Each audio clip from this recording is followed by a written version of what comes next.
مٹی کے خواب کہانی دو دوستوں کی، جہاں ایک کی سچی لگن رنگ لے کے آتی ہے اور دوسرا کا لالچ اسے لے ڈوبتا ہے۔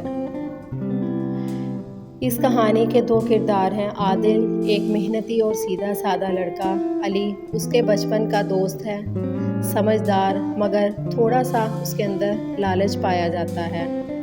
کہانی ایک پرسکون گاؤں نور پور کی ہے، جہاں سب لوگ زمین سے جڑے ہوئے تھے۔ کھیتوں کی مٹی میں پسینہ بہا کر وہ خوش رہتے تھے۔ عادل اور علی بچپن کے دوست تھے، وہ ایک ہی اسکول میں پڑھے اور ایک ہی درخت کے نیچے وہ بیٹھتے تھے۔ دونوں دوستوں کا یہ خواب تھا کہ وہ ایک دن اپنی زمینوں کے مالک بنیں گے، لیکن ان دونوں کو گاؤں کے ایک کنارے ایک بزرگ کسان ملا۔ اس نے کہا، جس کے پاس سچی نہیں ہے تو مٹی بھی سونا بن جاتی ہے۔ یہ جملہ دونوں کے دلوں میں بیٹھ گیا۔ دل سے محنت شروع کر دی۔ صبح شام عادل زمینوں پر کام کرتا۔ علی نے سوچا کہ محنت سے زیادہ تو انسان کے کام اس کی عقل ہی آتی ہے، تو میں کیوں نہ شارٹ کٹ ڈھونڈ لوں۔ علی نے گاؤں کے نمبردار سے کہا، اگر میں تمہاری فصل بکوا دوں تو تم کیا مجھے آدھا منافع دو گے؟ نمبردار مان گیا۔ علی کا نام اپنی سمجھداری کی وجہ سے پورے گاؤں میں مشہور ہو گیا۔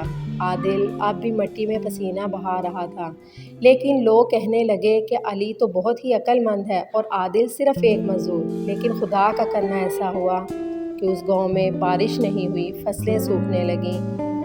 عادل کی زمین خالی تھی مگر وہ روزانہ دعا کرتا، جبکہ دوسری طرف علی کے پاس اتنے پیسے آ گئے تھے کہ اس نے نمبردار سے کہا کہ میں تمام زمینیں خرید سکتا ہوں۔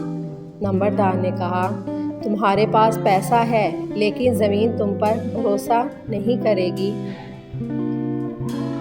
چند ہی دن بعد آسمان پر بادل چھا گئے، پہلی بارش ہوئی اور حیرت انگیز طور پر عادل کی جو فصل تھی اس میں ہریالی نظر آنے لگی۔ لوگ حیرت میں ڈوب گئے۔ عادل نے کہا، میں روز اپنی زمین پر جاتا اور محنت کرتا تھا، کیونکہ زمین بھی انسان کے دل کی طرح ہی ہے، اس کو بھی محبت چاہیے ہوتی ہے، اس کو صرف اپنے فائدے کے لیے ہی استعمال نہیں کرنا چاہیے۔ علی خاموش ہو گیا، کیونکہ اس کی زمین پر کچھ نہیں اگا تھا، اس کے دل میں منافع کا لالچ تھا۔ عادل کی فصل پک گئی اور اس نے علی کو بلایا اور کہا، میرے دوست، یہ زمین صرف میری نہیں ہے، ہم بچپن سے دوست ہیں۔ ہمارا خواب یہ تھا کہ ہم اپنی زمینوں کے مالک بنیں، تو آج سے میرے منافع میں سے آدھا حصہ تمہارا ہے۔ علی کی آنکھوں میں آنسو آ گئے اور کہا، میں نے پیسے سے دوستی خریدنی چاہی مگر تم نے محبت سے زندگی جیت لی۔ اس کہانی سے ہمیں یہ سبق ملتا ہے کہ سونا وہ نہیں ہوتا جو کہ چمکے، بلکہ وہ سونا ہے جو مٹی میں مل کر لوگوں کو روشنی دے۔ دوست وہ نہیں ہوتا جو فائدے میں ساتھ دے، بلکہ سچا دوست وہ ہوتا ہے جو نقصان میں بھی آپ کے لیے دل سے دعا کرے۔ ہمیشہ ہنستے رہیں، مسکراتے رہیں اور دوسروں میں خوشیاں بانٹتے رہیں۔